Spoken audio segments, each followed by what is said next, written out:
5 seconds. Start. The precise origin of the game of cricket, though largely unknown, has been traced at least to late 15th century England. With the expansion of British Empire, the game of cricket travelled to different parts of the globe, including India. Today, if there has to be a national game in India, cricket would certainly be a front runner. The packed stands in all cricketing venues is certainly not the full picture. Live telecast of all major cricketing events, domestic and international, is beamed to millions of homes in the country. Telecasting broadcasting rights are released out by the organizing body, that is Board of Control for Cricket in India, hereinafter referred as the BCCI, through competitive bidding. These signals are transmitted to millions of Indian homes by the Doordarshan cable operators and direct to home DTH operators. The rights of these entities in respect of the live telecast of major cricketing events in the country and the consequential revenue implications are the core issues arising in these groups of appeals, which have been filed in the following circumstances. BCCI is the approved national level body holding virtually monopoly rights to organize cricketing events in the country.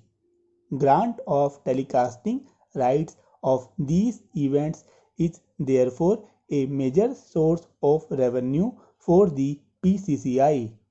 There is currently a force a media rights agreement by and between Star India Private Limited and BCCI effective from April 2012 till March 2018, under which Star India Private Limited has been granted exclusive rights to telecast cricketing events that take place in the country during the currency of the period of the agreement. Star India Private Limited in turn has engaged ESPN Software Private Limited for distribution inter alia of the telecast of all cricketing events covered by the media rights agreement. Under Section 3 of the Sports Broadcasting Signals Act 2007, hereinafter referred to as the Sports Act 2007, the respondent numbers 3 and 4 are obliged to share the live broadcasting signals of sporting events of national importance with the Prasar Bharati for retransmission of the same through its terrestrial and direct-to-home networks. The respondents have no objection sharing the live feed of the above extent. In fact, they have not challenged the validity of Section 3 as such, but is being objected to and therefore challenged in the writ proceedings leading to the present appeals is the re-telecast of the signals shared by the respondents 3 and 4 with Prasar Bharati under Section 3 of the Sports Act 2007 by cable operators to millions of others viewers who may not necessarily be linked to the Prasar Bharati's terrestrial and DTH networks, but are subscribers of such cable operators or other DTH service providers.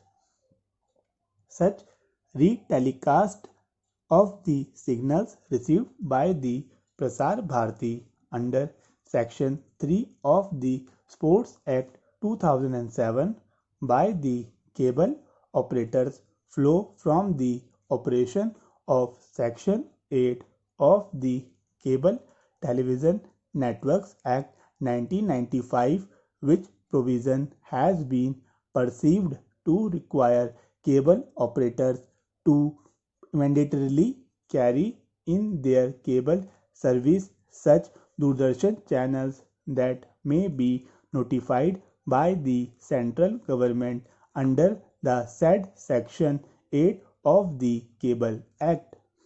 As DD1 is one of the channels mandatorily required to be carried by the cable operators, and the live telecast of cricketing events which the content right owners is obliged to share with Prasar Bharati under Section 3 of the Sports Act 2007 is retransmitted through the said Doordarshan channel, that is DD1. The cricketing events are telecast to millions of viewers by cable operators who otherwise charge the subscribers.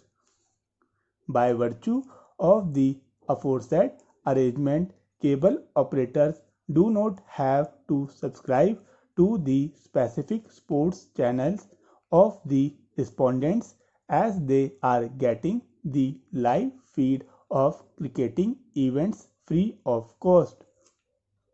The legality and correctness of the aforesaid arrangement is the central issue in the present group of appeals. Not willing to accept the aforesaid perception of Section 3 of the Sports Act and the consequential position, the BCCI and its original assignee, One Nimbus Communications Limited, had moved the High Court of Delhi by way of writ petition seeking directions to the Prasar Bharati Broadcasting Corporation and the Union of India to use Doordarshan satellite transportation feed of live broadcasting signals of cricket matches organized by the BCCI to the Doordarshan Kendras and transmission towers throughout India for subsequent broadcasts on Doordarshan's terrestrial and DTH networks. An appropriate declaratory relief to the effect that no television network, DTH network, multi-system network, or local cable operator can broadcast such events without a license from the content rights owners was also sought. The said writ petition was dismissed by the learned single judge of the High Court, primarily on the ground that the matter relates and to policy and judicial review.